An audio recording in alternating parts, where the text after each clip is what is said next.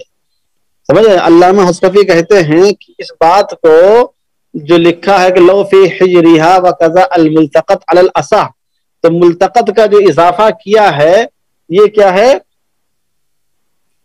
ہاں، یہ شرح المجمع کے حوالے سے مصنف نے اپنی شرح میں لکھا ہے، اس کی شرح مصنف نے خود لکھی نا اپنی اس کتاب کی، یہ جو تنویر الابصار ہے، تنویر الابصار کی شرح مصنف نے خود لکھی ہے منح الغفار کے نام سے، تو اس میں انہوں نے شرح المجمع کے حوالے سے بات لکھی ہے، لیکن علامہ حصفی کہتے ہیں لم ارہ فیہ، یہ مسئلہ میں نے شرح المجمع میں نہیں دیکھا۔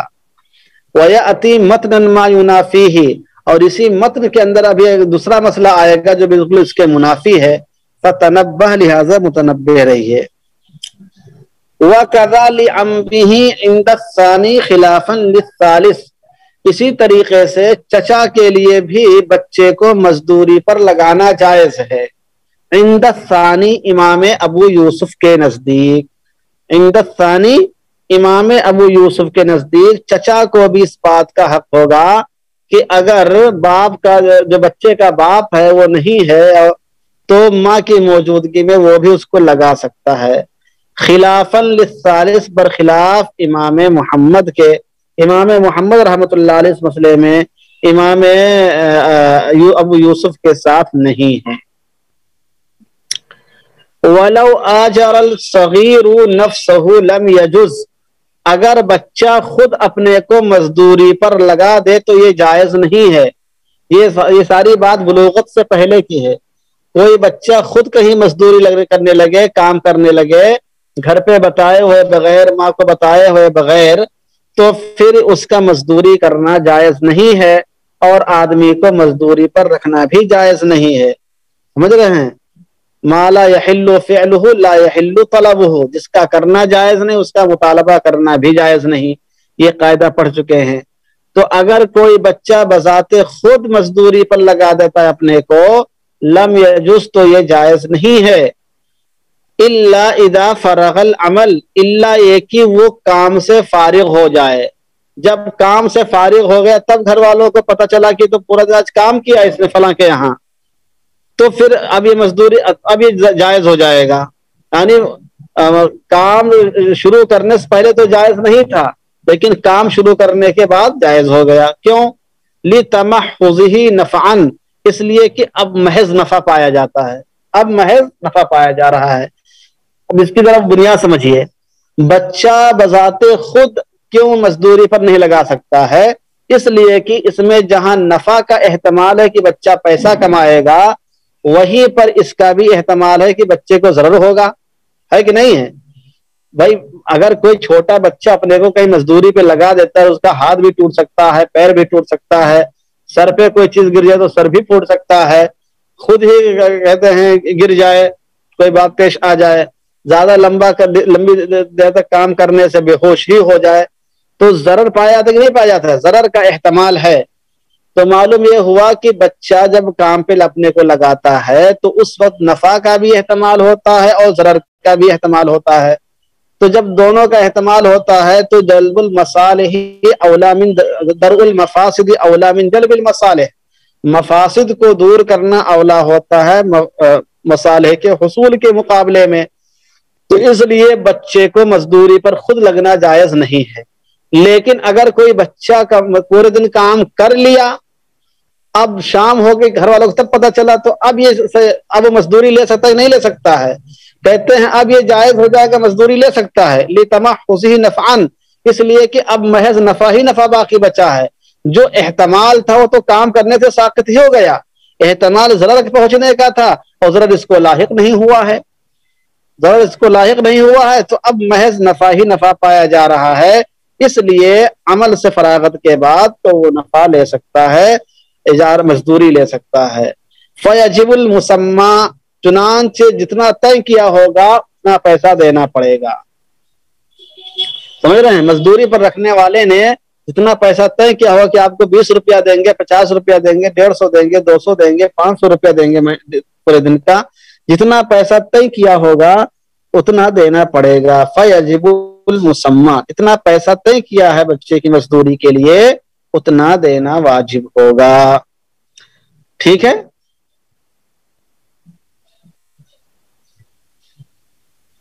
جی بات سمجھ میں آئی؟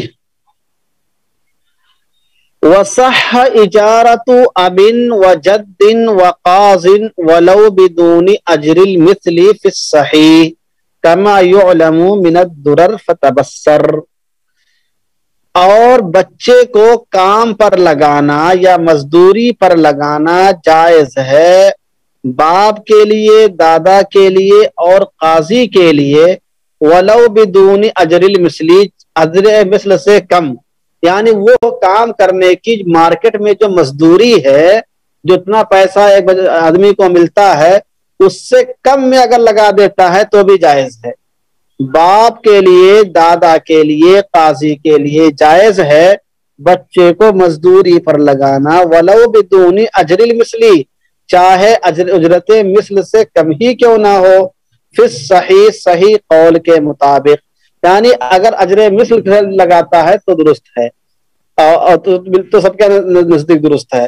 لیکن اگر اجرت مثل سے بھی کم لگاتا ہے تو بھی درست ہے، اس لیے کہ ہو سکتا ہے اس کام کو سیکھنے میں اس کی وہ صلاحیت نہ ہو اس کام کرنے میں جو اوروں کی صلاحیت ہوتی ہے، اس لیے صلاحیت کے اعتبار سے پیسہ بھی کم لگا سکتے ہیں. البتہ بالکل پیسہ نہ دے تو یہ کوئی مطلب ہی نہیں نکلا اجرت لگانے کا. آپ اجرت کا معاملہ کر رہے ہیں، پیسہ کچھ بھی نہیں دے رہے ہیں تو یہ تو کوئی بات ہی نہیں ہوئی، تو پھر اجرت ہی نہیں مانی جائے گی، تب تو یہ تبرع ہو جائے گا.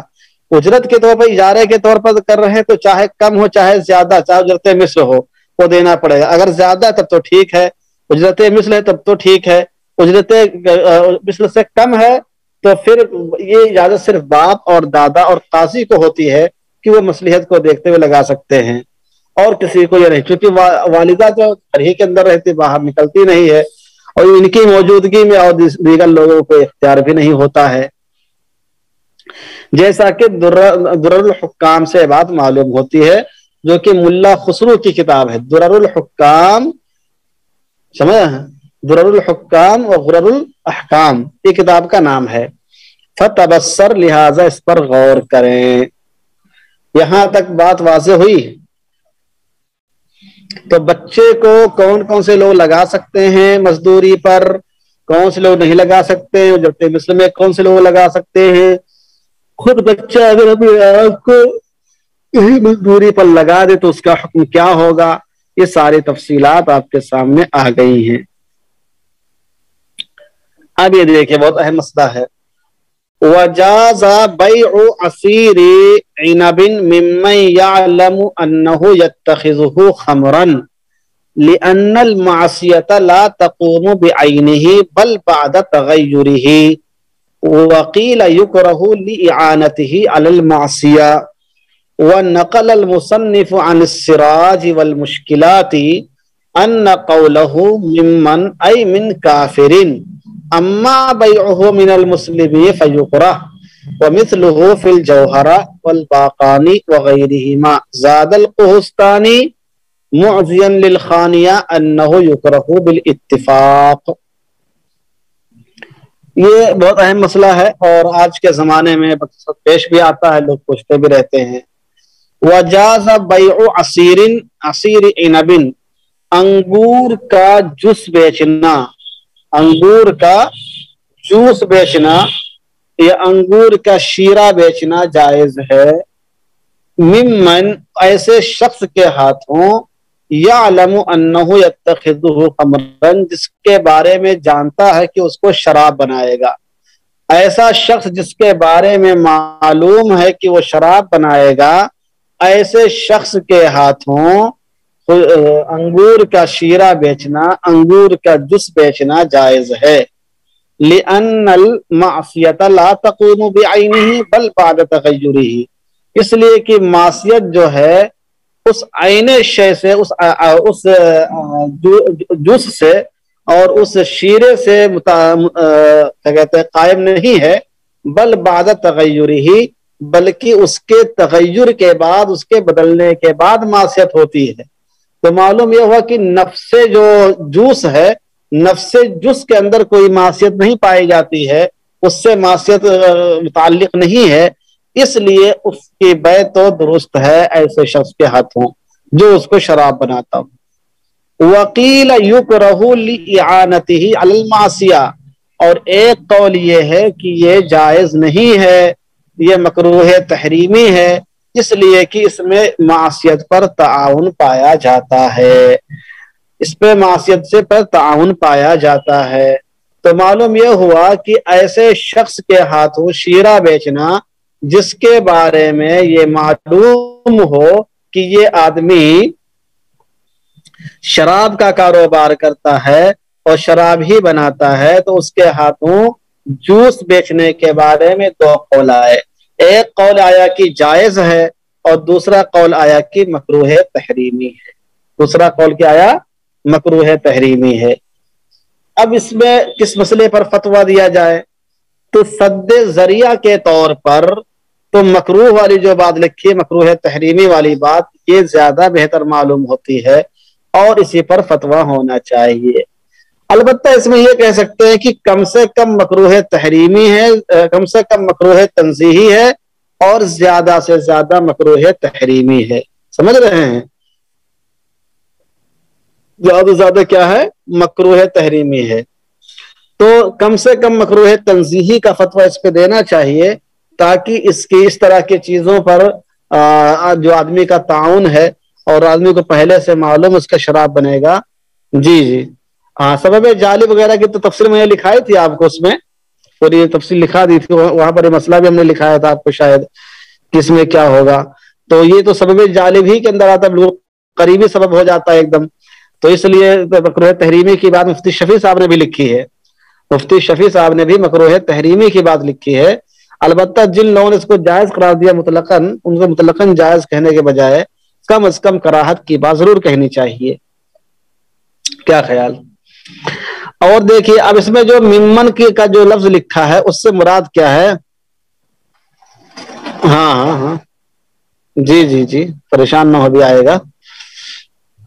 وَنَقَلَ الْمُصَنِّفُ عَنِ السِّرَاج وَالْمُشْكِلَاتِ أَنَّ قَوْلَهُ مِمَّنْ أَيْ مِنْ كَافِرٍ، اور مصنف نے سراج الوحاج کے حوالے سے نقل کیا ہے اور المشکلات کے حوالے سے نقل کیا ہے۔ المشکلات بھی ایک کتاب ہے، التنبیہ علی مشکلات الہدایہ، سمجھ رہے ہیں؟ التنبیہ علی مشکلات الہدایہ جو کتاب اسی کے حوالے سے لکھا ہے کہ مصنف نے اپنی شرح میں سراج الوحاج کے حوالے سے اور مشکلات کے حوالے سے لکھا ہے ان قولہ ممن، کہ اوپر جو لفظ ممن آیا ہے اس سے مراد کیا ہے؟ اے من کافرین، اس سے مراد کافر ہے، کہ کافر کے ہاتھوں بیچتا ہو تو جائز ہے، ایسا کافر جو شراب بناتا ہو، اور اگر ایسا آدمی جس کے بھیجا وہ کافر ہے بلکہ مسلمان ہے تو پھر کیا ہے؟ مکروہ تحریمی ہے۔ اما بیعہ من المسلم فیکرہ، اگر یہ شراب بنانے والا مسلمان ہے تو مسلمان کے نزدیک چونکہ شراب مال ہی نہیں ہے، اس لیے اس کے ہاتھوں بیچنا مکروہ تحریمی ہوگا، اور اگر شراب بنانے والا کیا ہے؟ کافر ہے تو کافر کے نزدیک تو شراب مال ہے، اس لیے اس کے ہاتھ بیچنا جائز ہے۔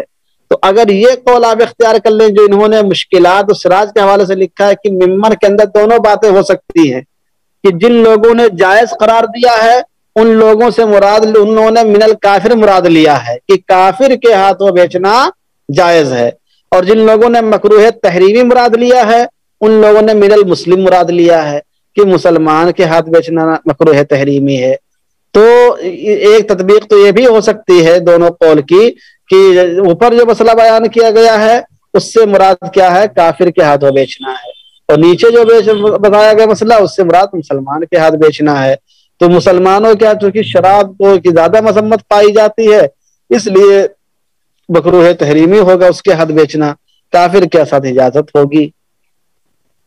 کہتے ہیں وَمِثْلُهُ فِي الْجَوْهَرَةِ، اور اسی طرح کی بات جوہرۃ النیرہ میں اور علامہ باقاری کی جو کتاب ہے اس میں لکھا ہے، اور دیگر کتابوں میں بھی یہ بات لکھی ہوئی ہے۔ اور اس نے کیا لکھا ہے، زاد القحطانی، قحطانی نے خانیہ کے حوالے سے بات لکھی ہے، انہ یکرہ بالاتفاق، کہ بالاتفاق یہ مکروہ ہے، بالاتفاق یہ مکروہ ہے۔ تو خانیہ قاضی خان کا جو مقام ہے تو معلوم ہی ہے کہ قاضی خان کا مقام بہت اونچا ہے، تو قاضی خان نے یہ بات لکھی ہے کہ بالاتفاق یہ مکروہ تحریمی ہے، چاہے وہ کسی مسلمان کے ہاتھ بیچے چاہے کافر کے ہاتھ بیچے، دونوں صورتوں میں مکروہ تحریمی کی بات خانیہ والوں نے لکھی ہے۔ خلاصہ یہ کہ آپ اس میں کم سے کم مکروہ تنزیہی اور زیادہ سے زیادہ مکروہ تحریمی اس کو آپ قرار دے سکتے ہیں، جیسا کہ ہمارے اکثر اہل علم نے اس کو مکروہ تحریمی ہی قرار دیا ہے، اور اس طرح کے خرید و فروخت کو درست نہیں گردانا ہے۔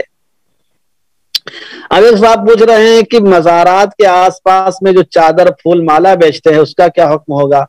اس میں کراہت اور زیادہ کم ہو جاتی اس معنی کر کے کہ پھول مالا جو چڑھاتے ہیں، اب شراب کی حرمت تو نص قطعی سے ثابت ہے قرآن مجید سے، پھول مالا چڑھانے کی جو ممانعت ہے وہ نص قطعی سے ثابت نہیں ہے، ایک فرق تو یہ ہے۔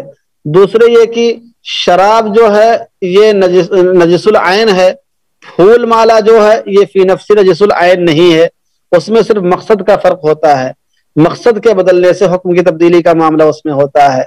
تو ایک تو ثبوت کا فرق پایا جاتا ہے دونوں میں، دوسرے یہ کہ دونوں میں طہارت اور نجاست کا فرق پایا جاتا ہے، اور تیسرے یہ کہ جو آدمی خرید رہا ہے ہو سکتا ہے کہ کیا نام ہے وہ اس کو چڑھائے، اور ہو سکتا ہے راستے میں گر کر ضائع بھی ہو جائے، اور یہ بھی ہو سکتا ہے کہ وہ محبت سے چڑھا رہا ہو، یہ بھی ہو سکتا ہے کہ وہ عبادت سے چڑھا رہا ہو۔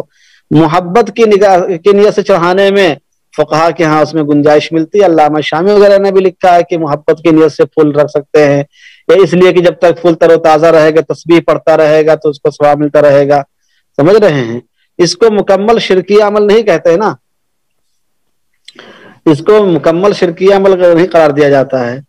تو چونکہ اس میں تعویل کا احتمال ہے، تعویل کی گنجائش ہے، اس لیے پھول مالا کو اور چادر اور گاگر اور ساگر کو آپ شراب پر قیاس نہیں کر سکتے ہیں۔ یہ بات سمجھ میں آئی کہ نہیں آئی؟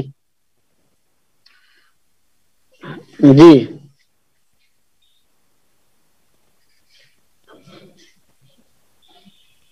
بات سمجھ میں آئی مشائخ؟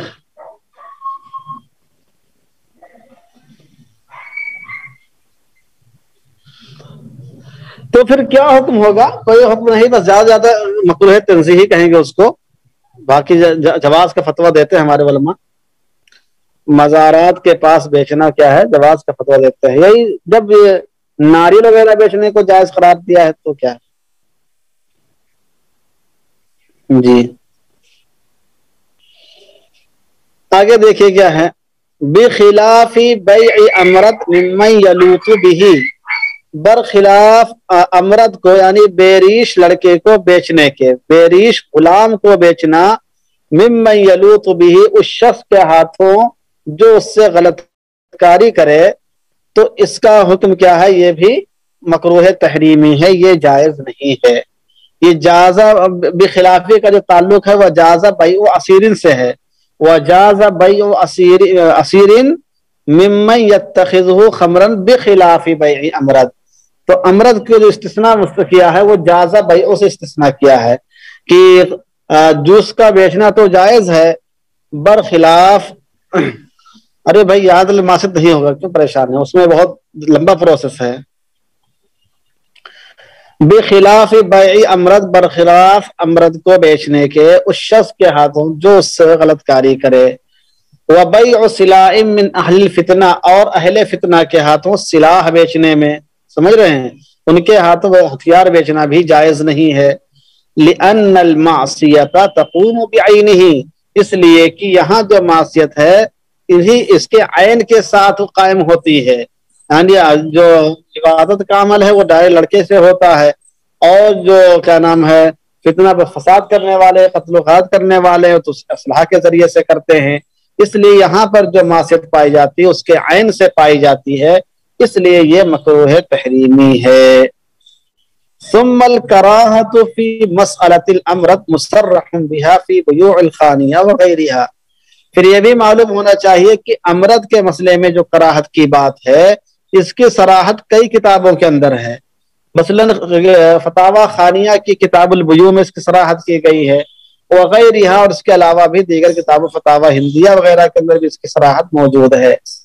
واعتمدہ المصنف، اور مصنف نے اسی پر اعتماد کیا ہے، علی خلاف ما هو الزیلعی والعینی، برخلاف اس کے جو کہ زیلعی اور عینی کے اندر ہے.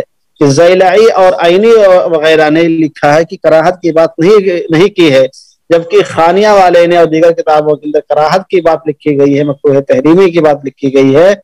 تو مصنف نے خانیہ پر اعتماد کیا ہے، زیلعی اور عینی نے جو لکھا ہے اس پر اعتماد نہیں کیا ہے. وَإِنْ أَقَرَّهُ الْمُصَنِّفُ فِي بَابِ الْبُغَاثِ، اگرچہ مصنف نے باب البغاث کے اندر جو ہے اسی قول کو لیا ہے جو کہ عینی اور زیلعی نے نقل کیا ہے. مصنف نے یہاں پر جو قول لیا تو خانیہ والا نقل کر دیا ہے، اور باب البغاث کے اندر باغین کی جمع بغاث، فتنہ فساد کرنے والے، تو باب البغاث کے اندر جو لکھا ہے مصنف نے تو وہ زیلعی اور عینی والی بات لکھی ہے، لیکن زیادہ صحیح بات وہی ہے جو یہاں پر لکھی گئی ہے.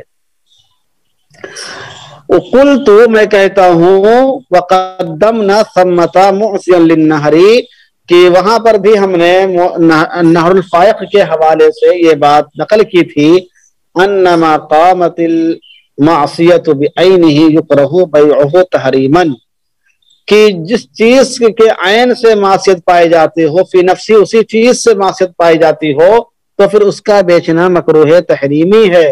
وَإِلَّا فَتَنزِيحًا، ورنہ مکروہ تنزیہی ہے. فَلْيَحْفَظْ تَوْفِيقًا، لہذا دونوں قولوں میں تطبیق دینے کے لیے اس کو یاد کر لیجئے کہ جن لوگوں نے اجازت دی ہے ان کے نزدیک بھی مکروہ تنزیہی ہے، اور جن لوگوں نے اجازت نہیں دی ہے ان کے نزدیک مکروہ تحریمی ہے.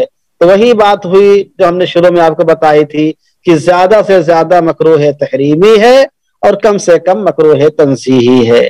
زیادہ سے زیادہ مکروہ تحریمی ہے، کم سے کم مکروہ تنزیہی ہے.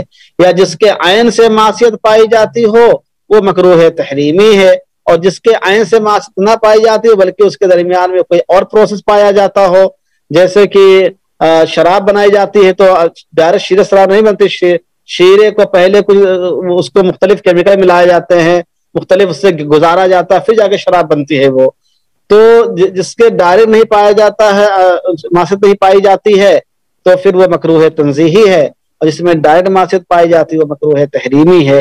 اس طریقے سے دونوں قولوں کے درمیان تطبیق ہو جاتی ہے کہ کم سے کم مکروہ تنزیہی ہے، زیادہ سے زیادہ مکروہ تحریمی ہے. ثمتہ کا مطلب ہوتا ہے اس جگہ، یعنی باب البغاث میں بھی معصین کے معنی ہوتا ہے حوالے سے، اور ہم پہلے بھی اسی جگہ پر النہر الفائق کے حوالے سے بیان کر چکے ہیں. قدمہ کے معنی پہلے بیان کر دینا، معصین کے معنی حوالے سے بیان کرنا، ثمتہ کے معنی اس مقام پر، وہاں پر جہاں پر یہ معنی ہوتا ہے. تو یہاں تک بات سمجھ میں آئی مشائخ؟ جی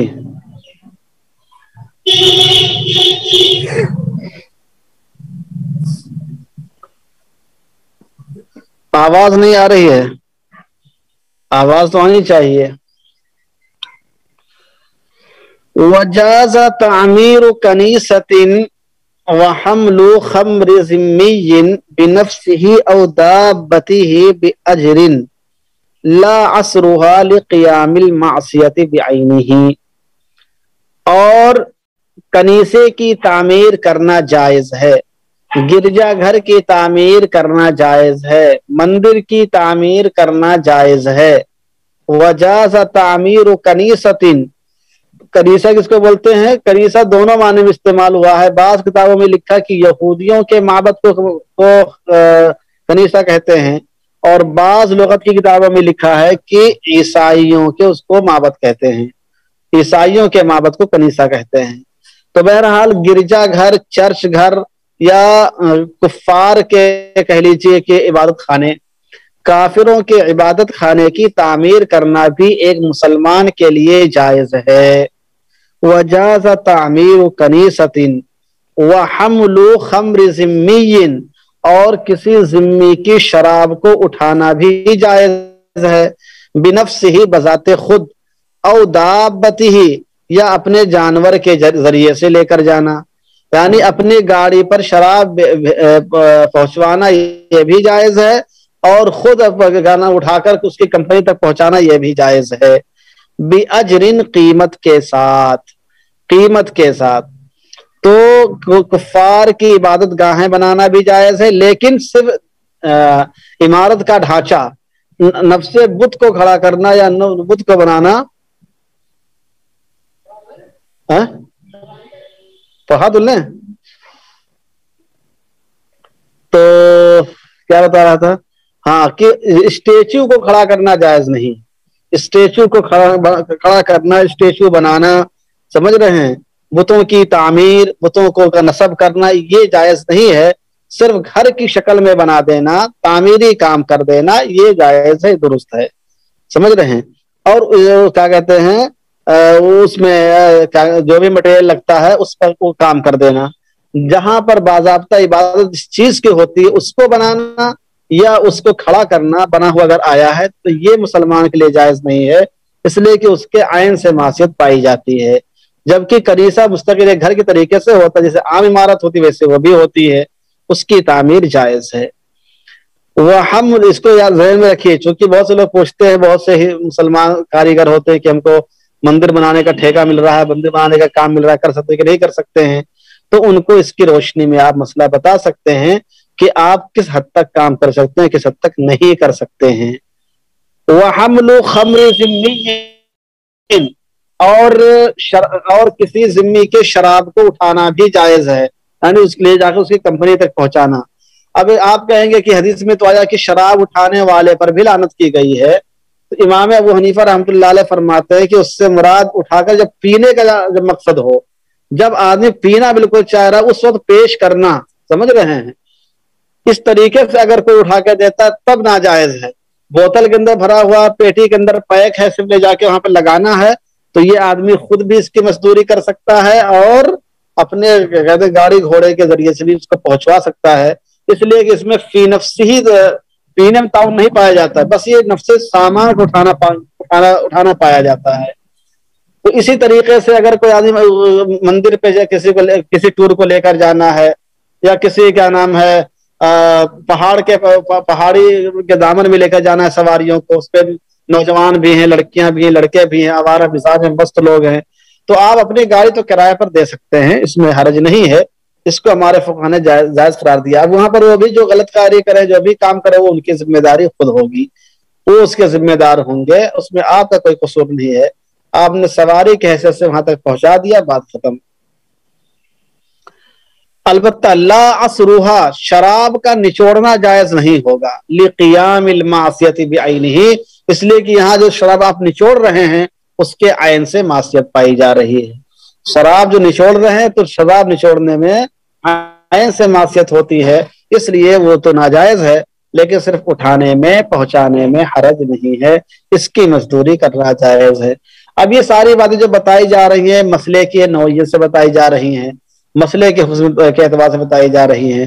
اگر کوئی آدمی تقوی والا ہو، متقی ہو، پرہیزگار ہو، یا اسی طریقے سے کوئی آدمی عزیمت پر عمل کرنا چاہتا ہے تو ان سب طرح کی چیزوں سے دور رہے، اس لیے کہ شراب کھانے میں اپنی آپ گاڑی بھجوا رہے ہیں، یا آپ خود وہاں پر لے کر جا رہے ہیں، تو ظاہر سی بات ہے مسلم سماج کا جو بھی شخص ہوگا اس کو یہ چیز گوارا نہیں ہوگی، اس کو یہ چیز پسند نہیں آئے گی، اچھی نہیں لگے گی۔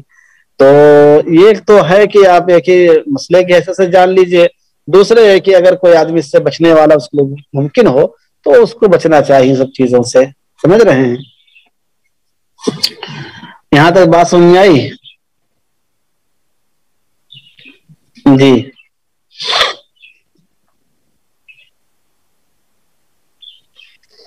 وجاز اجارت بیت بسواد الکوفۃ ای قراہا، اور کوفہ کے گاؤں دیہات میں گھر کرائے پر دینا جائز ہے۔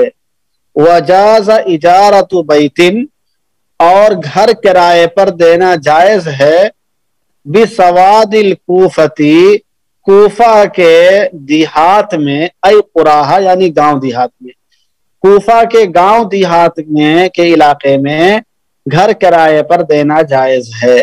لا بغیرہا، دیہات کے علاوہ شہر میں دینا جائز نہیں ہے، علی الاصح، صحیح قول کے مطابق۔ وَأَمَّا الْأَمْصَارُ وَقُرَى غَيْرِ الْكُوفَةِ فَلَا يُمَكِّنُونَ لِظُهُورِ شَعَائِرِ الْإِسْلَامِ فِيهَا، اور کوفہ کے علاوہ جو دیگر گاؤں اور شہر ہیں تو اس میں یہ لوگ قادر ہی نہیں ہوتے ہیں اسلام کے شعار کے اس میں ظاہر ہونے کی وجہ سے۔ وَخَصَّ سَوَادَ الْكُوفَةِ لِأَنَّ غَالِبَ أَهْلِهَا أَهْلُ الذِّمَّةِ، اور کوفہ کے دیہات کو بطور خاص یہاں پر اس لیے بیان کیا ہے اس لیے کہ کوفہ کے اکثر آبادی جو ہے، کوفہ کے اس گاؤں دیہات کی جو اکثر آبادی ہے وہ اہل ذمہ کی ہے۔ لیتخذ بیت نار، تاکہ وہ وہاں پر اپنی عبادت گاہ بنائے، او کنیست، یا چرچ بنائے، او بیعت، یا عبادت گاہ بنائے، او یباع فیہ الخمر، یا اس میں شراب بیچی جائے۔ اب یہ پوری بات آئی۔ تو اصل مسئلہ یہ ہے کہ کوئی کافر شخص آپ سے کرائے پر دکان لینا چاہتا ہے یا مکان لینا چاہتا ہے، اور وہ یہ اس لیے لینا چاہتا ہے تاکہ اس پہ اپنا پوجا پاٹ کرے، اپنی عبادت کرے، اپنے صلیب لٹکا لے، یا اس کے اندر شراب یا خنزیر کا گوشت بیچے، تو اس کو دینا جائز ہے کہ نہیں جائز ہے اجارے پر، کرائے پر؟ کہتے ہیں کہ کوفہ کے گاؤں دیہات میں تو کرائے پر دینا جائز ہے، اس کے علاوہ میں نہیں جائز ہے، اور کوفہ کے علاوہ جو دیگر شہر اور گاؤں ہیں وہاں پر بھی دینا جائز نہیں ہے، اس لیے کہ کوفہ جو شہر ہے اس کی غالب آبادی مسلمانوں کی ہے، اور اسلام کے شعائر یہاں پر بالکل عام ہیں، اس لیے یہاں پر وہ اپنی عبادت کر ہی نہیں سکتے ہیں۔ فلا یمکنون، یہاں پر وہ قادر ہی نہیں ہو پائیں گے کہ اپنا چرچ تعمیر کر لیں، یا کیا نام ہے اس میں اپنی عبادت خانہ بنا لیں، تو یہ جائے ان کے لیے ممکن ہی نہیں ہے۔ تو جہاں پر ان کے لیے ممکن ہی نہیں تو ان کو اس کام کے لیے دینا کہ تو اپنا یہاں پر عبادت کرو، پوجا پاٹ کرو، یہ صحیح نہیں ہے۔ تو خلاصہ نکل کر آیا کہ جن علاقوں میں اتنے زیادہ اسلام کا غلبہ ہے کہ وہاں پر کافر اپنے کیا نام پوجا پاٹ نہیں کر سکتا ہے، تو وہاں پر اجارے پر دینا صحیح نہیں ہے، اور جہاں پر اس کا امکان ہے کہ وہ خود اپنی عبادت کر سکتا ہے، اپنا پوجا پاٹ کر سکتا ہے، اپنے کام انجام دے سکتا ہے، شراب بیچ سکتا ہے، تو وہاں پر دینا جائز ہے، وہاں پر دینا جائز ہے۔ یہ مسئلہ ہے امام ابو حنیفہ رحمۃ اللہ علیہ کا، یعنی امام ابو حنیفہ رحمۃ اللہ علیہ کے یہاں وہ تمام علاقے بطور، جیسے آج کے زمانے جمہوری ممالک ہیں کہ وہاں پر کوئی بھی آدمی کہیں پر کرائے پر لے کے اپنا پوجا پاٹ کر سکتا ہے، اپنی عبادت کر سکتا ہے، اپنے گرجا گھر تعمیر کر سکتا ہے، اپنا کام عبادت کر سکتا ہے۔ تو امام ابو حنیفہ رحمۃ اللہ علیہ کا مسلک یہ ہے کہ ایسے لوگوں کو آپ کرائے پر اپنی دکان بھی دے سکتے ہیں، کرائے پر اپنا مکان بھی دے سکتے ہیں، وہ اس میں چاہے شراب بیچیں، چاہے اس میں جوا کھیلیں، چاہے جو بھی کرے اس کو دے سکتے ہیں۔ شراب بیچنے کی اجازت دی تو دیگر احکام کی بھی ہے۔ وقالا، اور صاحبین نے فرمایا کہ جائز نہیں ہے، لا ينبغي ذلك، اس طرح کرائے پر دینا جائز نہیں ہے کہ اس میں کوئی آدمی بیت نار بنا لے، یعنی جو مجوسی ہوتے ہیں، آتش پرست لوگ ہوتے ہیں،